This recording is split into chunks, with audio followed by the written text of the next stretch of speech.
Just so you'll know who's who, I'm Al Berkeley, and And I'm John Turner. we are delighted to have you all here. We are watching, I am watching as an observer at this stage, less active than I used to be in the XBRL initiatives, the lurching of our country to find a standard. And I want to talk to you a little bit about that. We're going to talk about three things, and we've got some things we're going to ask you to do at the end of these conversations. But I want to give you a little bit of background. First of all, I want you to understand that the value of this initiative that you're in is hard to see when you're deep in the forest doing the work. But I have spent a lot of my life down in Washington on the Hill, either with the Senate or the House, talking about the value of standards and what standards do when the common good can benefit from shared and coordinated action. So what we really want to do is find what our goal is in the XBRL U.S. initiative is to find that intersection of sustainability, which we might call cash flow, and motivation, which we might call politics. Find that intersection where we can have the win-win quadrant of cooperation around standards really work. Now, if that sounds like a lot of highfalutin policy, and you're worried about how to get your financial statements out, I apologize. But there's a really big initiative going on here, much bigger than the work of any one of us, but totally dependent on the work of every one of us. So we want to spend a little bit of time talking about three specific things. First of all, we want to address some of the data quality issues head on. Where are we, why are we there, and what are we going to do about it? Second of all, we're going to talk about utility and how things are useful. And the reason John and I are kind of doing a Huntley-Brinkley on this is he's going to bring some international perspective to this conversation in a way that I hope will be really interesting to you and will be shocking to you as to how far ahead of the United States many countries are in getting to that, to the benefits of having standardized vocabularies and standardized language, really reducing costs and making data a much more useful commodity. And then after that, we're going to talk a little bit about what each one of us can do to move this initiative forward. I was the guy who was honored to be asked by the SEC to set up XBRL US and figure out a way to automate the EDGAR system. This was about 8, 9 years ago. I had done an experiment with Microsoft Corporation and PricewaterhouseCoopers to put up a little teeny pilot XBRL initiative on the NASDAQ website. We took Microsoft and Cisco and Intel being the first of 20 other semiconductor manufacturing public companies, and we put up 3 years of their data in an XBRL format in an Excel spreadsheet, and you could download it and you could really see the power of a standardized language and the ability to do machine-readable access. Now, this was stood in stark contrast to the PDF files that were the rule of the day for getting information out of EDGAR. And the handful of people who saw it and recognized the power of it really got excited about it. And somehow the word about that got to Chris Cox and the staff at the SEC, and they said, we need to do this for all the data that we've got. Well, I'm mentioning this because we happen to be here in Seattle, but it was actually Microsoft's initiative and PricewaterhouseCoopers' initiative.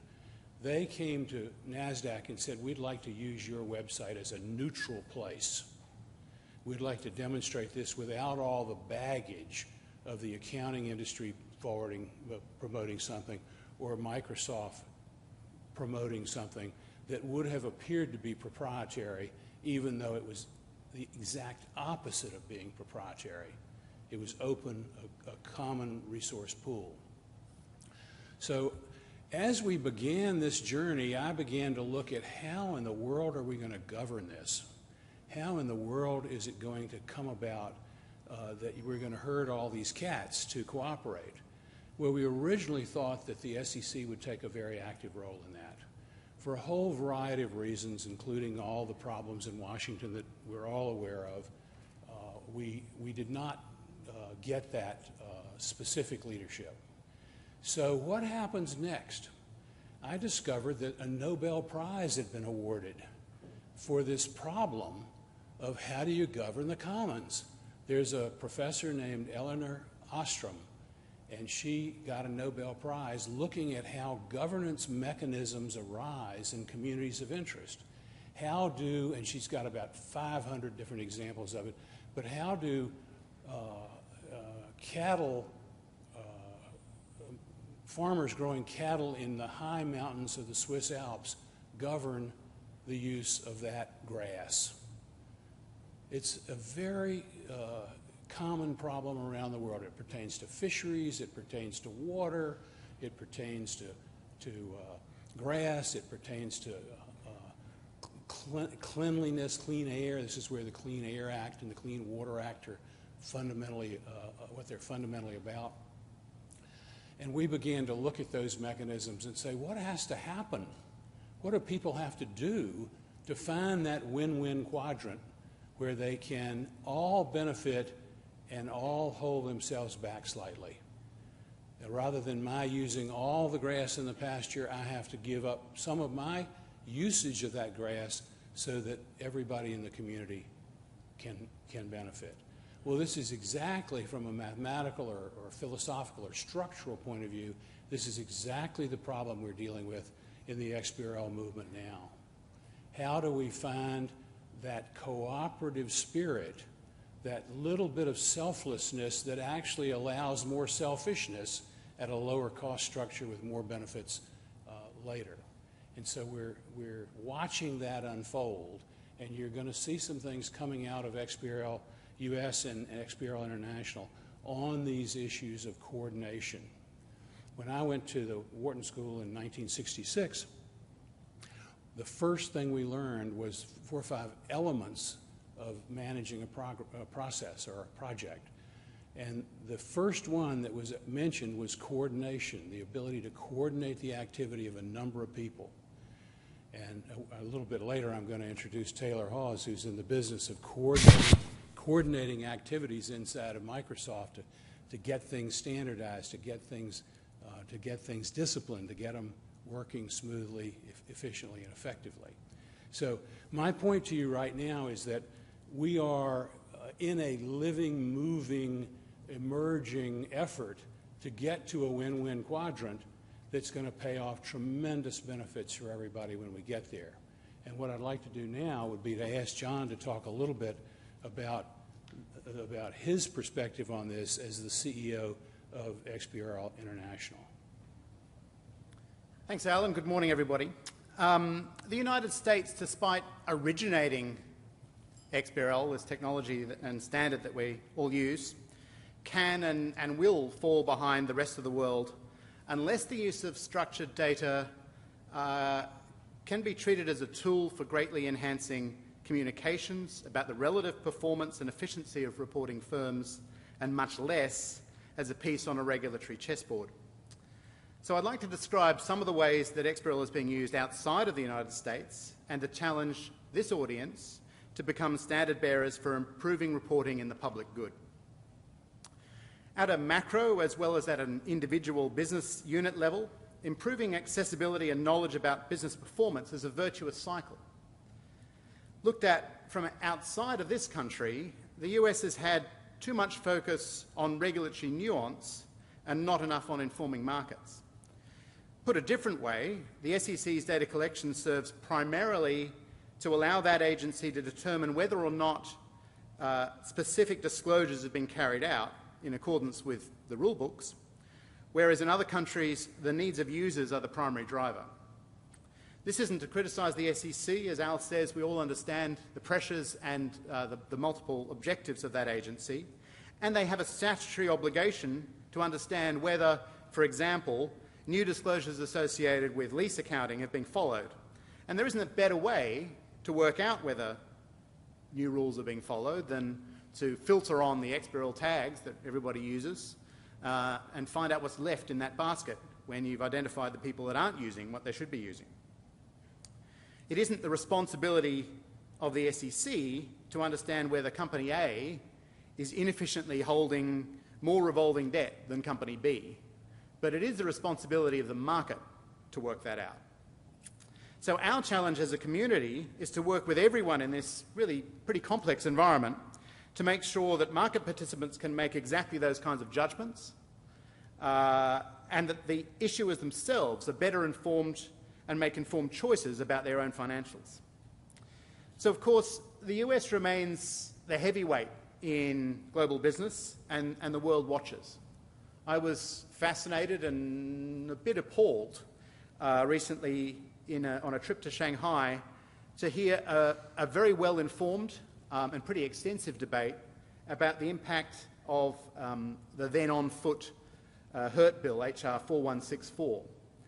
So the Chinese audience were debating the next places that XBRL would be used in their country, and the signals that the US commitment to transparency and to modernisation might falter really aren't very helpful. And clearly that's something that as a community we also have to address with the new version of that legislation.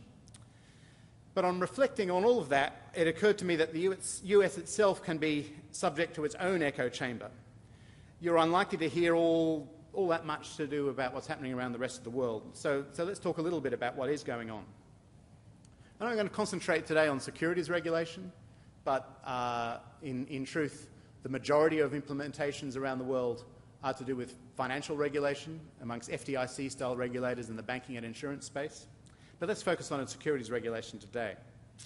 So, for example, Japan has worked methodically and very carefully over a number of years to ensure that XBRL data, that's now inline XBRL, that reflects the presentation choices of preparers, is provided back out to the investment community.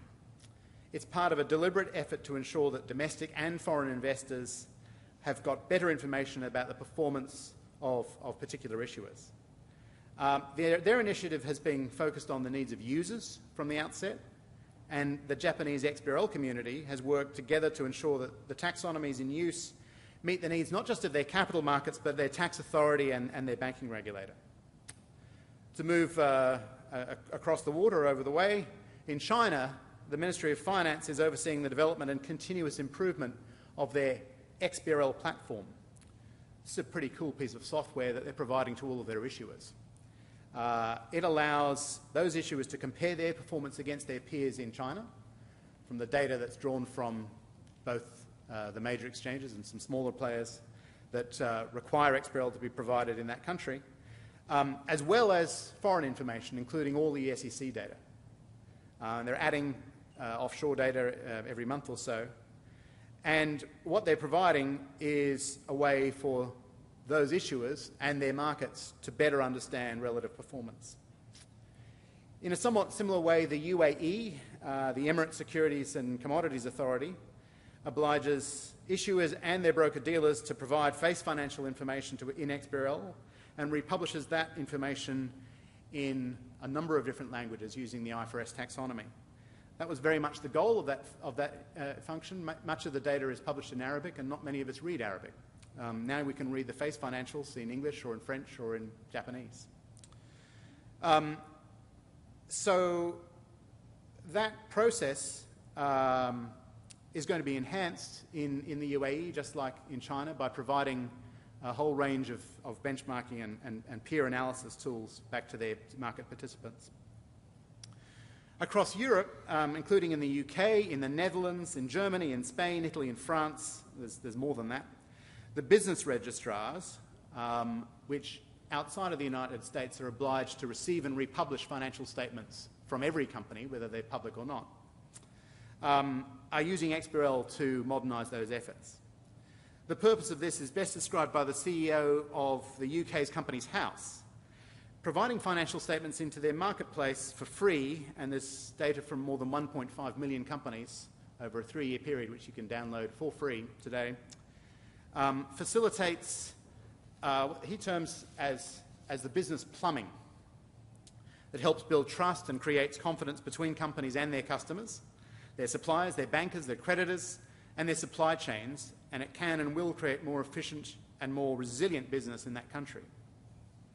Speaking of banks, you've probably all heard of SBR, or Standardized Business Reporting. This is an initiative to cut red tape. It's being activated in a number of countries. The most obvious of those are the Netherlands and Australia. And in the Netherlands, government agencies have been working for more than 5 years to cut out the overlap in what they require businesses to provide to government.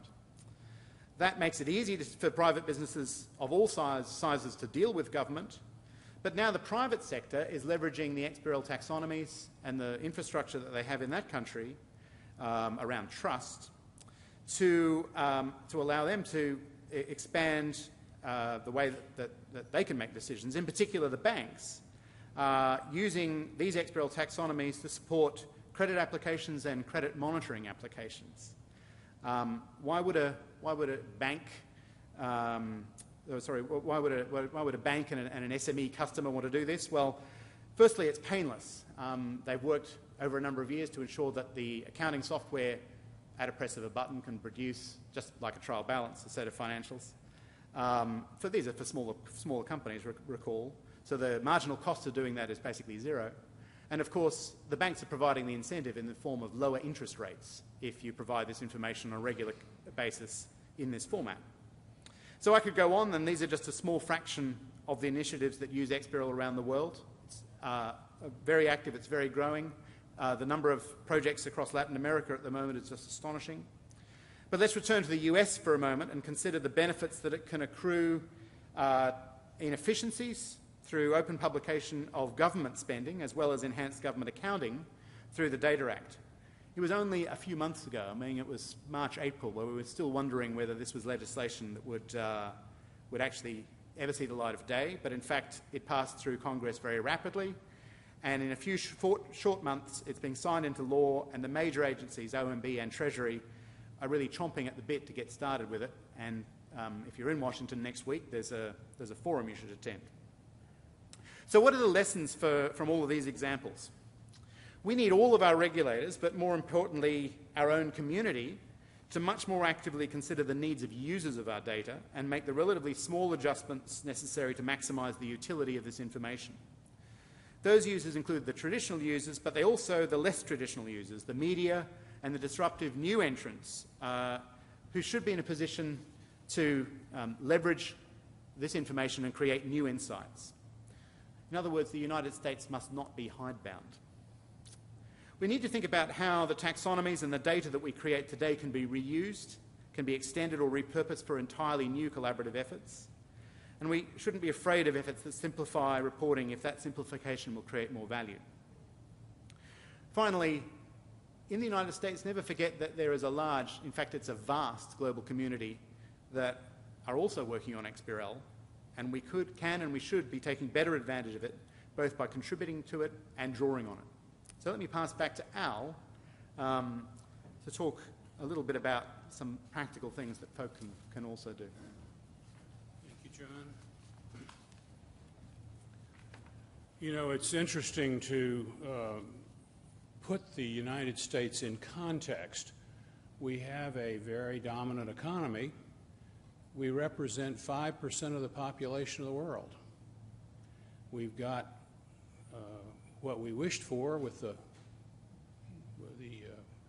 Iron Curtain coming down, and now we have 3 billion, 4 billion more smart, hardworking, aggressive competitors out there.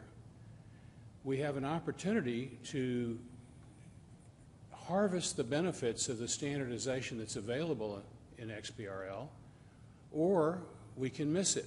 You say, well, no, we're going to get the policy right. We're not going to miss the important stuff, are we? And I point to you our effort to get on the metric system. We were not able to hold the path, to hold the course politically to get on the metric system, which would save millions and hundreds of millions of dollars. You probably don't know the costs of not being on a worldwide system unless you're in international business, but maintaining two standards to do the same thing is like a tax that's with you all the time. So we want you to understand sort of where this movement is, where progress is. There's a lot of progress. There's a lot more going on outside of the financial industry. We're kind of myopically focused on finance because of the way we started this project, but the Data Act has broadened the use of XBRL significantly, and we've got the ability and the early beginnings of a lot of new taxonomies developing. I was talking to Dr. Rahman about his effort to have a construction industry taxonomy. And I was talking to Mark Bingaman from INGAP, which is a company that does accounting for the federal government, a couple $100 billion worth of processes going through there, and it's all XBRL now. All of those systems are able to share data in XBRL formats. So I don't want to close the aperture on what we're looking at. Lots is going on around the world, which John talked about. Lots is going on in the United States. But this is still, we're still at a tipping point, and we need everybody's involvement. About a third of your dues go to XBRL International. John's organization does that international coordination that keeps the standard global, and that's an important piece of this puzzle. The message here is that if you're a member of XBRL US, thank you for that, and you're supporting the international effort. If you're not a member, please join. We need all the bodies and all the dollars that we can to push these standards forward. The other thing that we want you to do is to give feedback to regulators and to in the commercial environments to talk about the issues that you're seeing and dealing with. If there are problems, bring them up. If they're good things, bring them up, and let us get some good use out of both the criticisms and the successes. And thirdly, we would encourage you to use this data. It is most important that it get used. I hope that this has been useful to you. I suspect it's a little bit different than what you expected in an introductory talk to a day-long convention, two-day-long convention. But we wanted to give you a little bit of perspective on the history and a little bit of perspective on the issues of a community finding a way to govern itself, and we are opening to questions. Go ahead. So the first question that we have I think the first thing we'll cover is to do with US GAAP versus IFRS. Do you think the complexity of US GAAP as compared to IFRS plays some role in some of the low usage of XBRL in the United States? Certainly the reach and the very broad goals of the SEC project mean that there's an extraordinary amount of data. And as I mentioned, some of that data is not for market analysis purposes, it's very much for regulatory purposes. The SEC needs to know. It has an obligation to know whether you have been following the latest disclosure rules. You can only do that with a very broad taxonomy.